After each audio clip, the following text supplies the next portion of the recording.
Hello and welcome, everyone. It must be Wednesday because I'm going live with our next edition of AAC, What's New, What's Next, and I do have Glen Dobbs here to join us.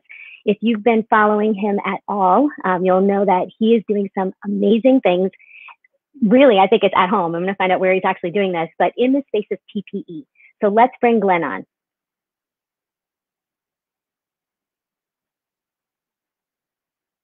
Here we go. Hi, everybody. Hello, good morning or good afternoon. Where are you located, Glen?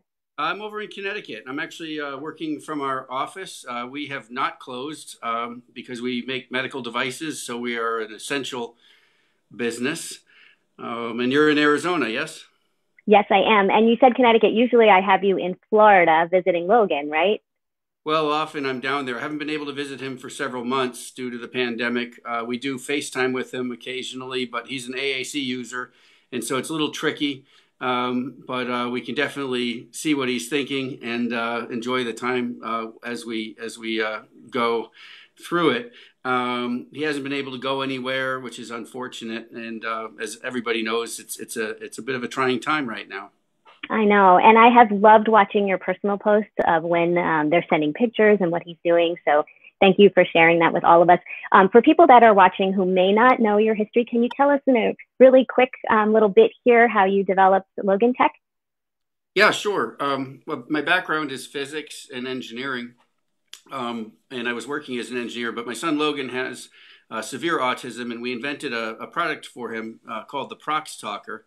He is nonverbal and has severe behaviors, and at the time we were told he wouldn't be able to use a dynamic screen device like a Dynavox, or at the time iPads didn't exist yet.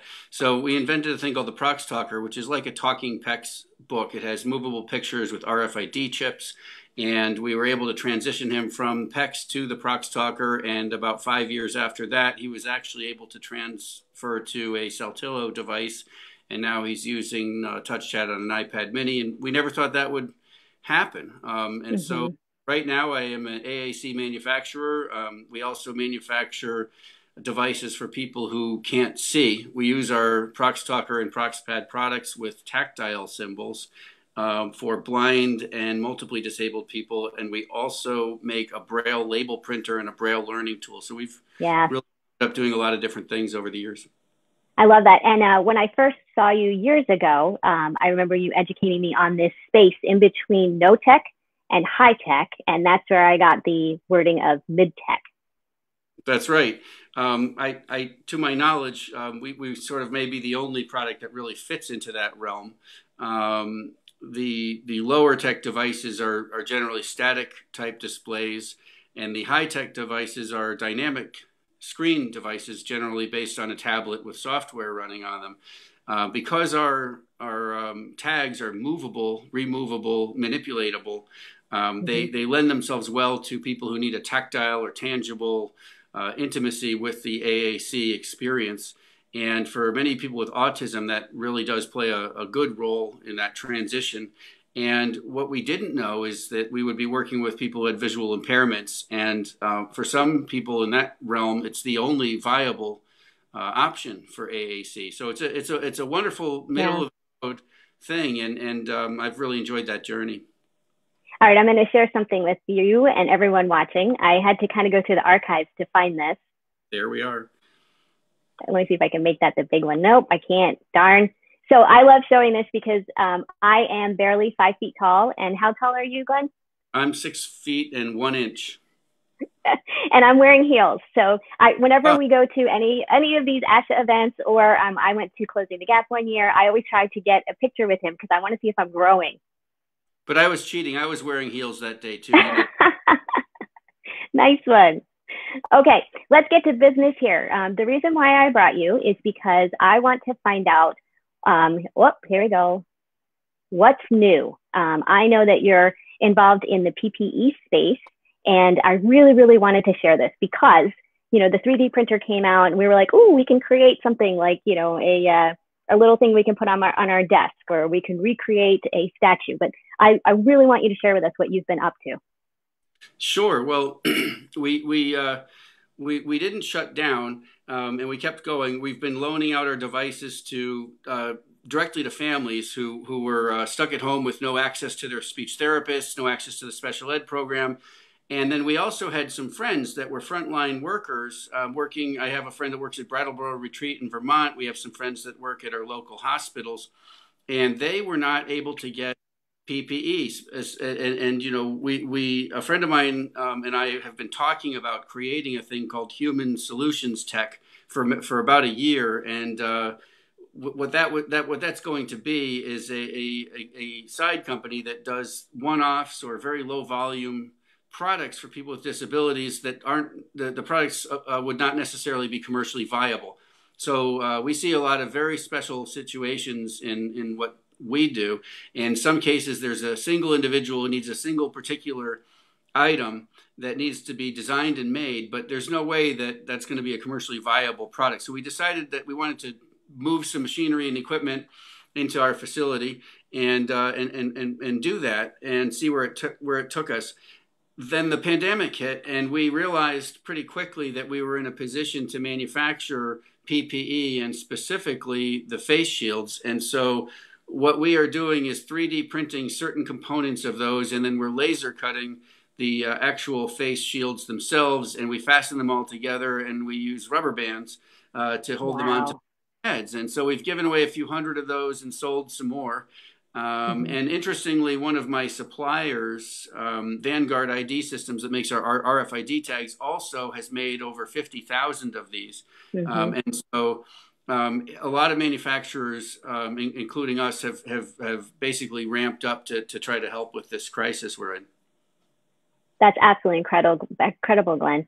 How was it for you to do this in bulk? Like, I saw you when you first started and you're like, look, we have something, you know, that may be a first draft type of thing, but, you know, tweaking it and continuing to get it to the point where it's, I would say, like a universal fit, and then being able to make that multiplied. How did that go for you? Well, we never did become a high volume producer. Our vendor, as I was mentioning, is a high volume producer, and he's more equipped to do that. The Human Solutions Tech is not intended to ultimately be a high volume producer. It would require completely different equipment. But we were able to help several hundred people in our local area. We got on the news. Senator Chris Murphy contacted us and did a presentation.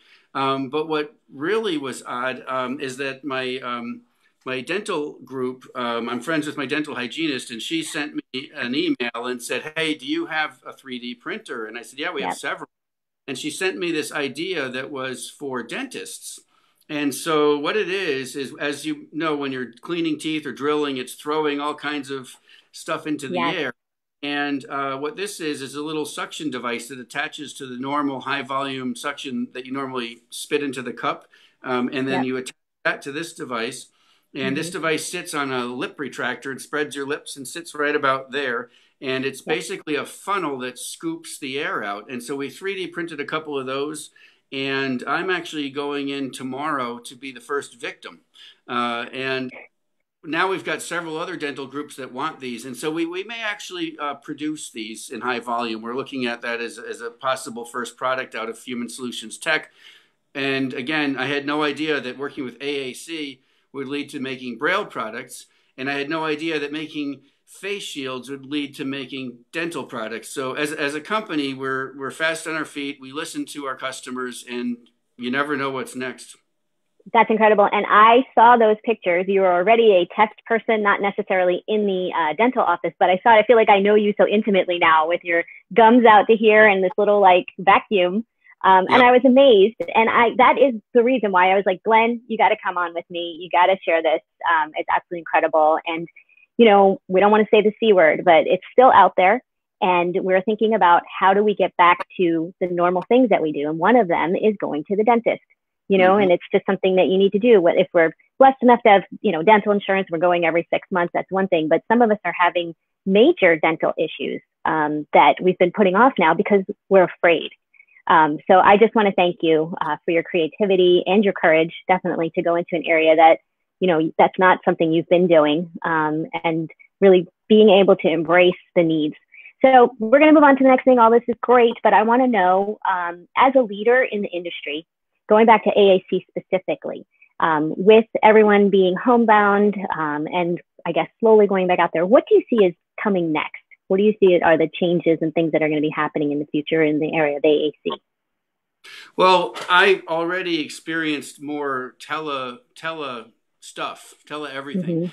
There's a limit to that, though. I think one of the most obvious pain points is that the people who we serve, you know, in the mid tech or the severe and multiple disability realm, where there's cognitive, visual, linguistic, motoric challenges. There's a lot of physicality when you get involved with trying to help people in that realm.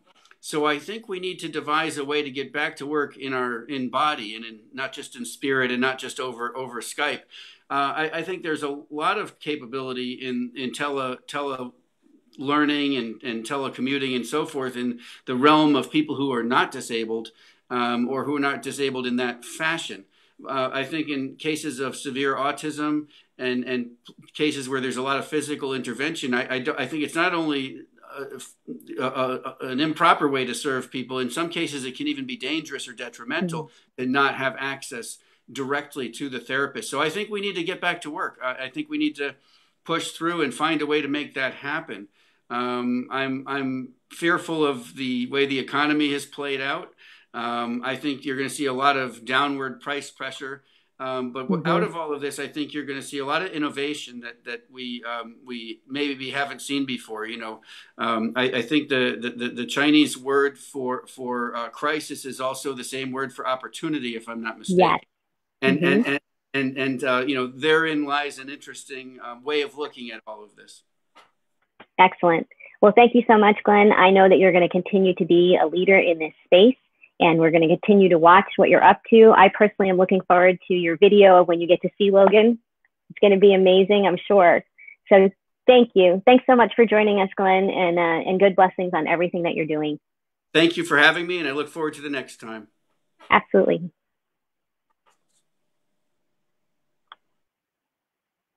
Okay, I wanted to thank you for joining us today. I'm so excited about Glenn being with us, sharing all of the amazing things that he is up to, and I hope that you'll follow us next week to see who is coming on AAC Live, what's new, what's next,